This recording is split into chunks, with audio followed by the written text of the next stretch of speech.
La leyenda de un personaje arácnido nacida en 1962 de la mano de Stan Lee y Steve Ditko, que pensaban que difícilmente tocaría el éxito, hoy en día es sinónimo de ventas, entretenimiento y mucha acción.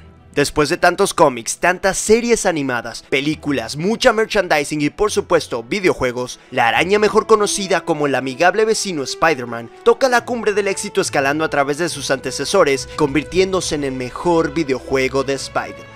Marvel's Spider-Man, conocido mayormente como Spider-Man PS4, es el videojuego mejor valorado de Spider-Man hasta la fecha, tanto por la crítica como por la audiencia, superando a grandes juegos del arácnido como Spider-Man 2, Ultimate Spider-Man, Spider-Man Web of Shadows y Spider-Man Shattered Dimensions. El videojuego, que vio la luz en 2018, tiene mucho por contar detrás de esa obra maestra casi perfecta, un título que se merecía un icono tan grande como lo es Spider-Man. En este reportaje veremos cómo este juego comenzó a gatear en su arte conceptual y su desarrollo, hasta sus primeros pasos y finalmente hasta la forma en la que se columpió en lo alto como uno de los mejores juegos del año. Este juego recibe muchos méritos en diferentes aspectos y rubros de su desarrollo, por lo que hoy vamos a desempolvar todos esos nombres y logros que hicieron posible que Marvel's Spider-Man sea lo que es hoy en día.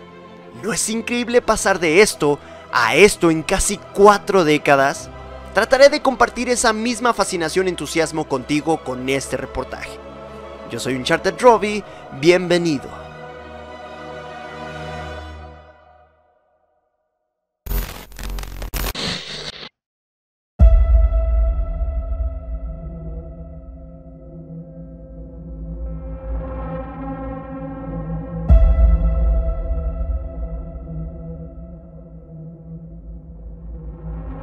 Te he estado observando. Ponte la máscara y únete a nosotros.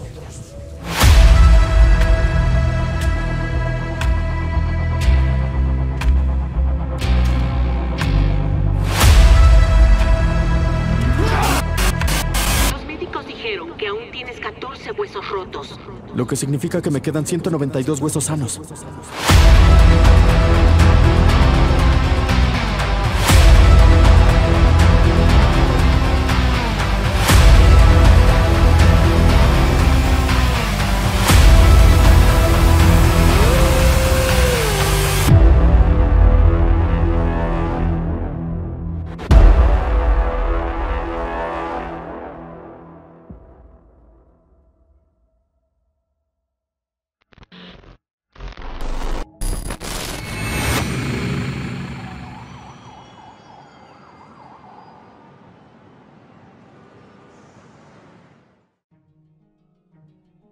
Las metas de Marvel como empresa han sido gigantescas desde su ambicioso universo de cómics, pero no fue que probarían el éxito mundial inmediato y millonario hasta la gestación de su universo cinematográfico, comenzando en 2008 con la cinta Iron Man. Con el éxito que este último estaba generando, en 2014 Marvel Comics se acercó a Sony Interactive Entertainment para proponerle una asociación laboral con su mejor y más recomendado estudio, para desarrollar un videojuego del superhéroe neoyorquino, Spider-Man. El videojuego se mantendría como una exclusiva para PlayStation y el estudio encargado no sería otro que el pionero que trajo a Spyro, Ratchet & Clank y Resistance cronológicamente. Ese estudio sería Insomniac Games. Este sería su primer juego bajo licencia del estudio. La responsabilidad crecía bastante, no solo por ser un personaje ajeno a la creación del estudio, sino por el propio renombre que Spider-Man tenía en todas las industrias en las que este se había presentado. Con varios buenos juegos que le presidían, llenar los zapatos sería una tarea muy difícil, pero fallar ante tal tarea sería aún peor. Brian Intihar fue el director creativo del proyecto. Era la primera vez que Brian desempeñaba este puesto, ya que en proyectos como Sunset Overdrive, Brian haría de productor, pasando también por el puesto de Community Manager para la propia empresa, Insomniac Games.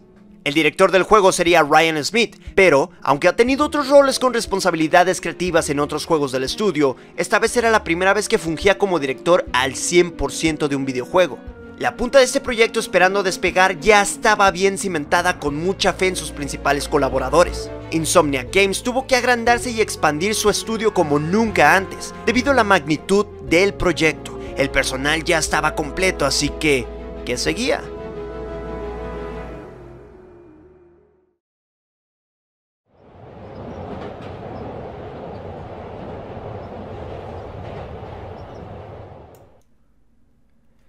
No siempre, pero en la mayoría de los casos se comienza con el arte del videojuego y el desarrollo casi al mismo tiempo. Mientras el equipo de desarrollo hacía su trabajo, el artista Dennis Chan estaba trabajando exhaustivamente para lograr de sobremanera los múltiples entornos urbanos en los que se desarrollaría el juego, así como sus muchos personajes y diferentes estilos a probar para cada uno de ellos. No todo lo que plasma el artista llega a ser parte del juego, incluso a veces ni siquiera llega a formar parte de la fase de desarrollo del mismo, y eso es totalmente normal en este tipo de producciones. Para eso está el artista conceptual, para dar vida a diferentes ideas de desarrollo creativo.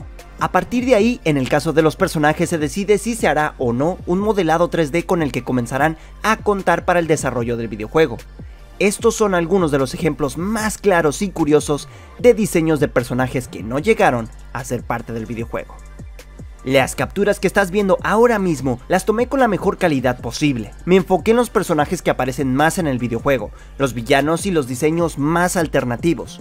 Muchos de estos diseños eran bastante diferentes de lo que llegaron a ser al final. El artbook de este videojuego es tan extenso y curioso que se le podría dedicar un video entero para disfrutar de principio a fin. Como suele ser en muchos casos, te apuesto que al igual que a mí, más de algún arte conceptual desechado de los que estás viendo ahora mismo, te gustó más que el resultado final. Así que te invito a que me digas también en comentarios cuáles son.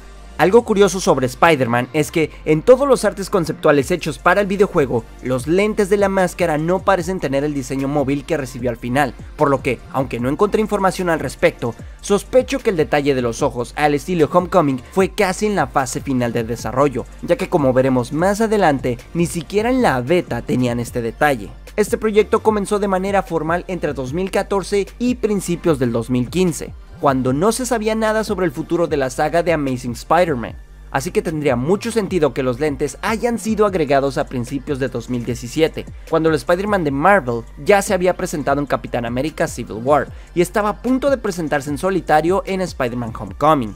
Estos detalles y referencias en el traje que hacen homenaje a las películas los veremos más adelante. Me estoy adelantando demasiado, continuemos con el tema del arte.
Peter Parker fue pensado de una manera más adulta. Está claro que en el videojuego es un Spider-Man más experimentado que ha llevado a cabo su labor como superhéroe de la ciudad durante 8 años. Peter Parker de 23 años pudo haberse visto así, más adulto, con un diferente peinado, pero indudablemente recibió unos toques de rejuvenecimiento en su versión final, sin contar que después recastearon a John Bubniak por Ben Jordan. Incluso Mary Jane Watson estuvo a punto de ser algo más apegado a la belleza exuberante de la que goza su versión clásica de los cómics. El traje de Spider-Man, el Upgraded Suit, siempre estuvo enfocado en verse bastante similar a su forma final, aunque con detalles ligeramente diferentes, pero en ideas conceptuales se optó por el mismo diseño que vimos al final. Se dice entre los fans que el diseño de este Spider-Man hace tributo a sus 3 versiones cinematográficas. El diseño tan deportivo y táctico sería una referencia a The Amazing Spider-Man. Las arañas del pecho y traseras serían una combinación de la primera y segunda saga, mientras que los ojos expresivos serían la clara referencia al Spider-Man más reciente. Esto no ha sido desmentido o avalado por el estudio nunca, pero se cree que efectivamente esa ha sido la intención, homenajear un poco a los Spider-Man de carne y hueso. Tú como espectador, ¿qué opinas? Déjame saber tu opinión en los comentarios. Otro que fue pensado desde cero y bajo la creatividad absoluta de los miembros del estudio fue el Velocity Suit, que tiene una explicación de origen en un cómic oficial del videojuego.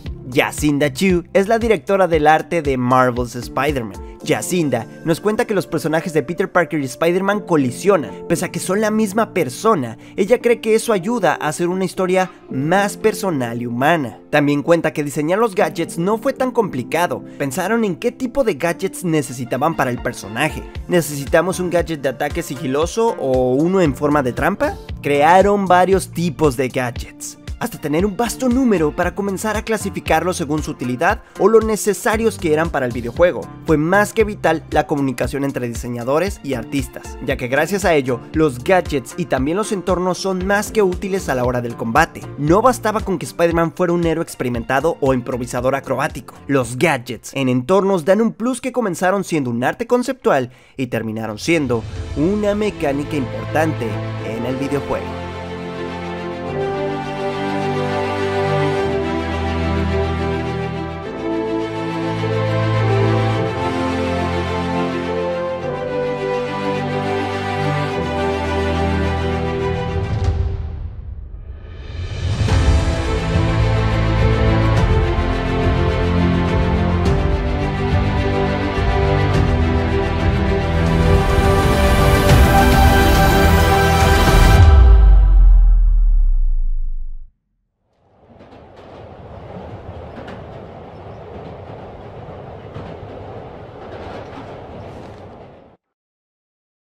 Marvel's Spider-Man desarrolló a sus personajes con la técnica del fotorrealismo, pero las mecánicas y físicas del videojuego fueron apoyadas por el mismo motor que dio vida a Sunset Overdrive. Muchas de las secuencias de corte cinematográfico fueron actuadas y grabadas con captura de movimiento, como algunos otros grandes proyectos recientes. Uno de los primeros prototipos, aunque con alto desarrollo en el personaje de Spider-Man y sus físicas, fue dado a conocer de manera pública. Muchos de los detalles de interfaz no se conservaron, pero indudablemente fue la base que Marvel's Spider-Man necesitaba para diferenciarse del resto de videojuegos. El hallazgo de crear un videojuego a esa magnitud puede ser algo más que complejo. Por más memoria que se tenga hoy en día, hay elementos que se prefieren esconder al momento de estar jugando, incluso de una cinemática, como podemos ver ahora mismo. Alan Ruskin, uno de los diseñadores del videojuego, nos mostró lo que hay detrás de ese telón al momento de realizar este tipo de hazañas casi cinematográficas. Como claro ejemplo, está la secuencia inicial en la que Spider-Man acude a la Torre Fisk. En esta escena, con ayuda de una cámara drone, podemos ver qué elementos se esconden en cada momento y cuáles aparecen, con el propósito de solo mostrar lo necesario y así optimizar el uso de memoria y renderizado. Aunque el juego no está exento de errores, no cabe duda que el trabajo técnico hecho para Marvel's Spider-Man es más que increíble. El nivel de detalle en cosas tan simples como partículas de telaraña, raspaduras en las partes metálicas de un traje y los detalles realistas agregados en estos últimos lo demuestran. Una imagen filtrada de una presentación en las primeras pruebas del personaje arácnido bajo el motor de Sunset Overdrive, que más que un nuevo modelado, era un NPC de dicho juego con una skin detallada de uno de los primeros modelos del artista Dennis Chan. En el alfa del videojuego podemos notar sutiles cambios en algunas interfaces. La paleta de colores cambió casi de manera radical a colores más vivos. Los lentes de Spider-Man parecían no tener movimiento alguno e incluso el doblaje, pese a ser del mismo actor, Judy Lowenthal, parece una voz más madura y seria de lo que veríamos de manera oficial en el videojuego.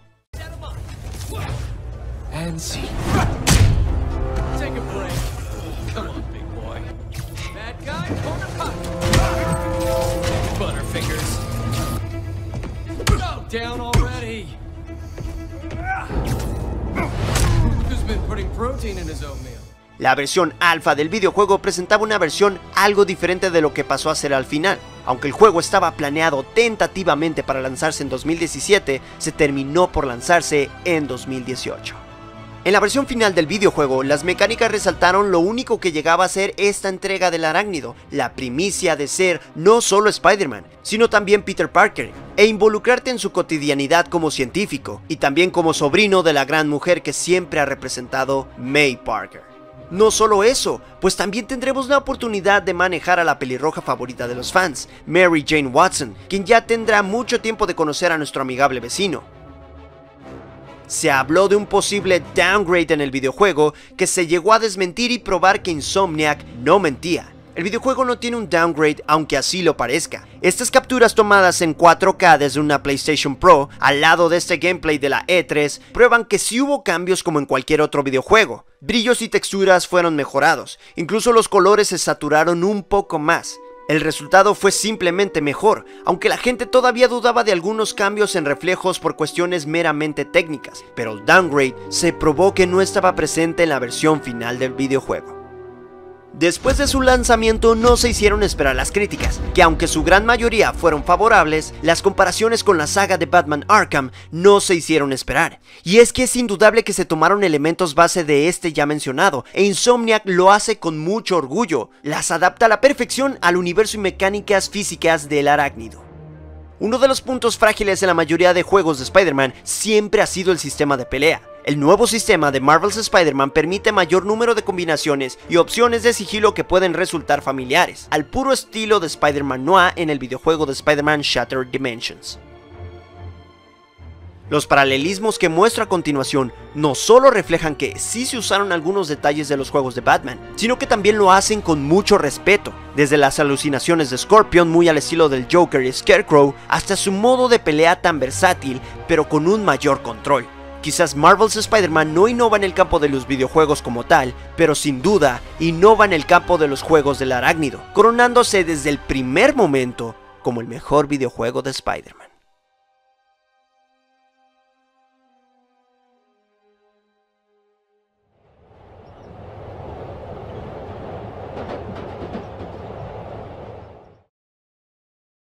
John Packett, Benjamin Harfman y Kelsey Beecham fueron los responsables de la historia y toda la narrativa del videojuego. John Packett afirma que trabajaron juntos en la trama y la estructura de la historia. A partir de ahí, se dividieron por misiones el resto del trabajo, también los diálogos, los golpes narrativos y todos esos puntos importantes que tienen que conectarse.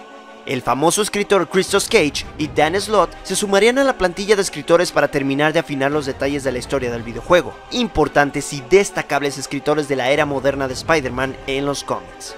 Todos tenían mucho trabajo por hacer. Las más de 3.300 páginas del guión tratarían de dar forma a Peter Parker y Spider-Man de la manera más fiel y carismática posible. Desde el principio, se decidió que la historia de origen ya estaba contada, por lo que un Spider-Man en la secundaria no era el camino que seguirían. Bill Rossman, director creativo ejecutivo, lo confirmó. Este Spider-Man no es ningún novato. Terminaron por escoger los veintitantos y se preguntaron a sí mismos cuáles eran los problemas y retos a enfrentar en esa etapa de la vida. ¿Cuáles fueron los momentos en los que tuvieron desafíos duros? En base a eso comenzaron todo el desarrollo argumental. Peter Parker, un joven neoyorquino de 24 años que lleva 8 años como Spider-Man. La estabilidad económica, a veces emocional, las situaciones difíciles y características en la vida de Peter Parker estarían presentes en esa historia. Spider-Man se sentía confiado al ver que Wilson Fisk está a punto de ser encerrado después de tanto tiempo.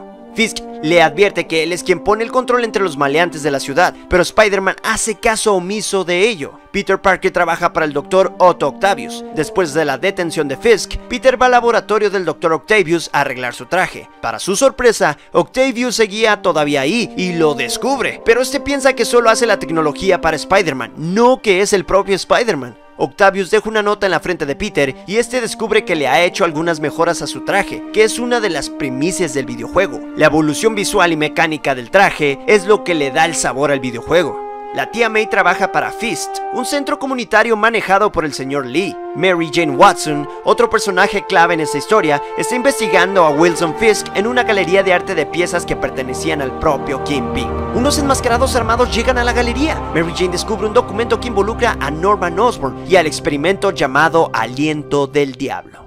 La guerra por Nueva York comienza.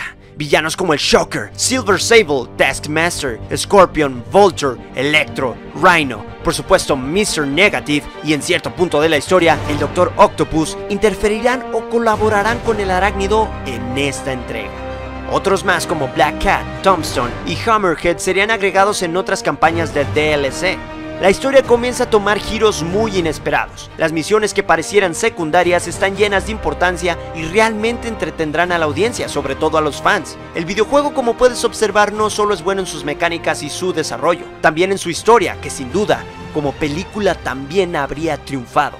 Otro de sus puntos increíbles y casi impecables, yo diría que sin dudas, es el soundtrack del videojuego.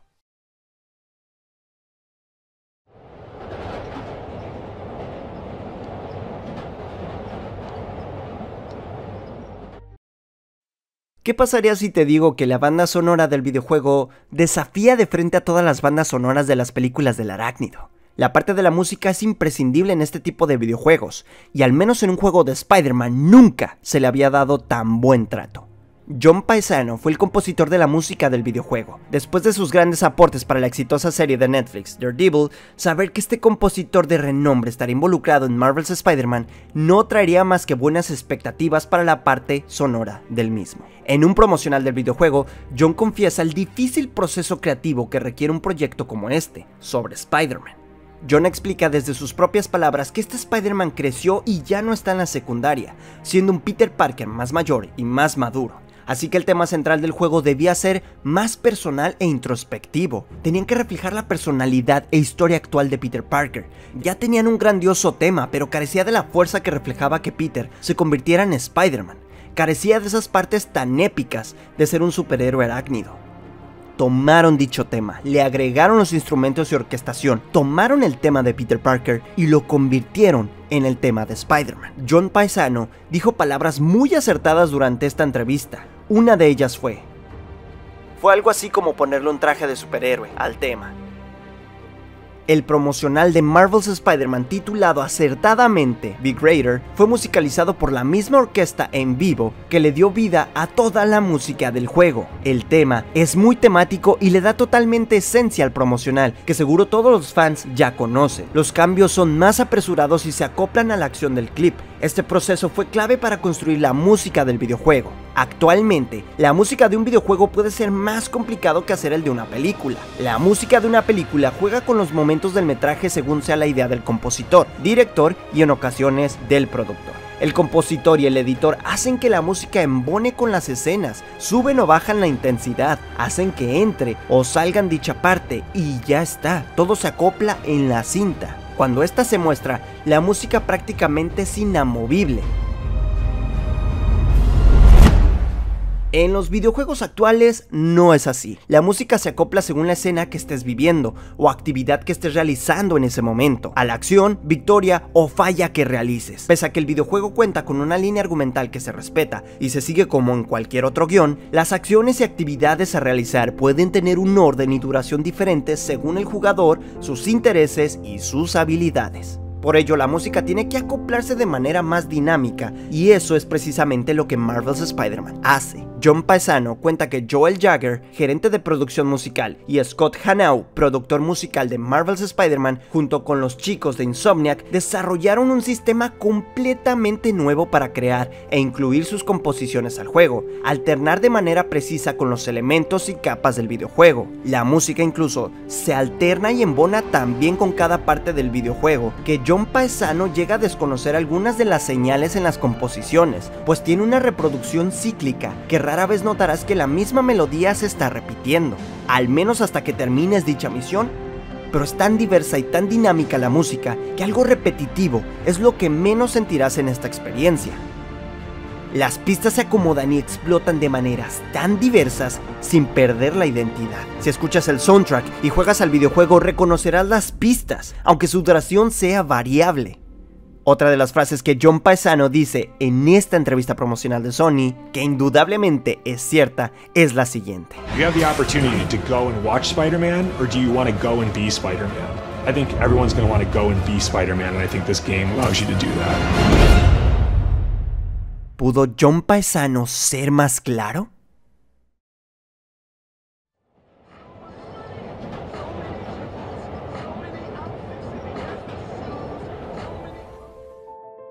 Marvel's Spider-Man cruzó la barrera del éxito, saltando de la pantalla a las páginas de un libro precuela, Marvel's Spider-Man Hostile Takeover. Este libro da luz sobre ciertos acontecimientos que muestra la historia del videojuego.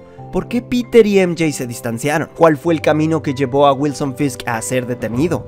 Esta y otras preguntas son contestadas en esta novela precuela al videojuego, y no solo eso, pues también presenta villanos que en el videojuego no veremos, como Echo y Blood Spider, que sin duda alguna son más que interesantes de ver introducidos al realista, pero maravilloso universo de Marvel's Spider-Man. Esta novela es imperdible para los fans y un recurso inevitable para seguir conociendo a este nuevo Spider-Man. El videojuego también se expandió a los cómics, pues tuvo una adaptación en una miniserie de 6 números en marzo del 2019, con ligeras diferencias y adiciones a la historia. Marvel's Spider-Man City at War y su nuevo subsello Gamerverse conquistaría parte de los lectores con el arte de Michel Bandini y los diálogos de Dennis Hopeless Alum. Posteriormente, a finales de agosto de ese mismo año, el mismo escritor, Hopeless Alum, aunque esta vez bajo el estilo de dibujo de Emilio Laiso, entregarían un título que explicaría el origen del traje Velocity, esta vez con una miniserie de 5 números titulada sencillamente Marvel's Spider-Man Velocity. Tiempo después, esta versión de Spider-Man sería protagonista al comienzo de Spider-Geddon, para ser más precisos, en el número 0. Posteriormente sería partícipe clave durante todo el evento ya mencionado. Se desconoce si esta participación es o no canónica con los eventos del videojuego. Marvel's Spider-Man cruzó de la consola a las páginas de un libro, después a las páginas de un cómic y terminó por columpiarse en la película de Sony Pictures Animation en forma de cameo, como uno de los trajes alternativos en el refugio de Spider-Man en Spider-Man Into the Spider-Verse. Posteriormente lo veríamos en la secuela de esta saga animada, aunque también desconocemos si realmente es algo canon, a pesar de que en su secuela del videojuego también hay una conexión con la cinta. Indudablemente esta versión de Spider-Man tuvo mucho impacto entre los fans del arácnido y se ganó su cariño a través de las consolas de PlayStation. Por ello ahora lo vemos tan presente en estos cómics, en estas películas e incluso en la variada merchandising promocional del videojuego, desde Funko Pops y figuras de Marvel Legends hasta estatuas a escala y Hot Toys. Si este Spider-Man estaba siendo del agrado de muchos, sin duda habrá más de algún coleccionable por vender y adquirir.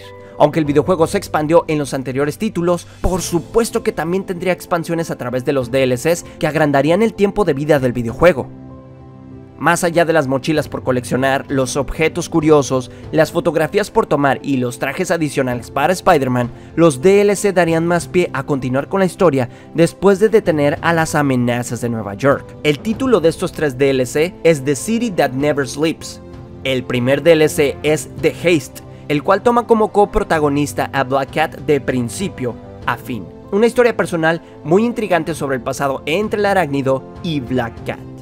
El segundo capítulo y DLC es Tough Wars, un capítulo lleno de más acción que el anterior, con una historia más simple que nos llevará hasta los negocios turbios de Hammerhead, a quien veríamos en el anterior DLC, aunque en esta ocasión estaría más involucrado. El tercer capítulo y último DLC nos pondrá codo a codo con Silver Sable para combatir nuevamente a Hammerhead. Si el anterior capítulo estaba lleno de acción, este tendrá todavía una dosis extra. Indudablemente, Marvel's Spider-Man fue un éxito rotundo, rebasó las expectativas y se expandió al mercado de los lectores y jugadores más apegados de Spider-Man.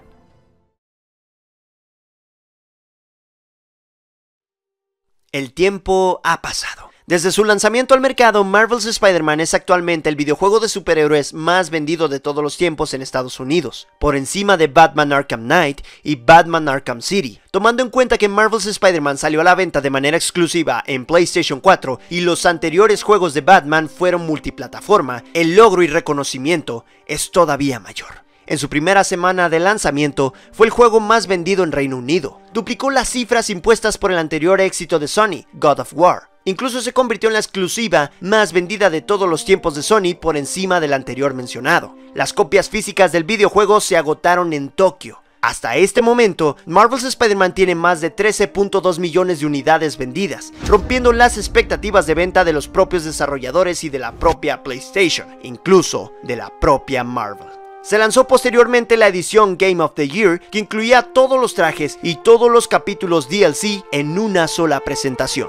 Los DLC, los cómics, su libro precuela y toda su merchandising no hacen más que confirmar el merecido éxito que tiene este videojuego. Sin duda alguna, inspiró y alentó a Marvel a continuar expandiendo este universo con Marvel's Avengers, aunque esta vez de la mano de Square Enix. La secuela es inevitable. Se espera que las ventas y expectativa de este superen a la primera entrega. Insomniac demuestra que está más que a la altura del reto del arácnido. Esperemos que una vez más lo demuestre. Con la refrescada que recibió Spider-Man en su serie de cómics principal The Amazing Spider-Man, el excelente y premiado film Spider-Man Into the Spider-Verse y ahora Marvel's Spider-Man, nuestro amigable vecino vuelve a la cima como uno de los proyectos recientes mejor valorados por la crítica. En todo este juego se nota el amor y dedicación del estudio en cada detalle, y eso, entre otras cosas, es lo que hace grande a este juego, y uno de los mejores títulos de superhéroes. Fue un gusto compartir contigo toda esta travesía arácnida. Recuerda que un gran poder conlleva una gran responsabilidad. Muchas gracias por tu apoyo y por quedarte hasta el final de este video y reportaje. Yo soy Uncharted Robbie y sin duda, nos vemos hasta la próxima.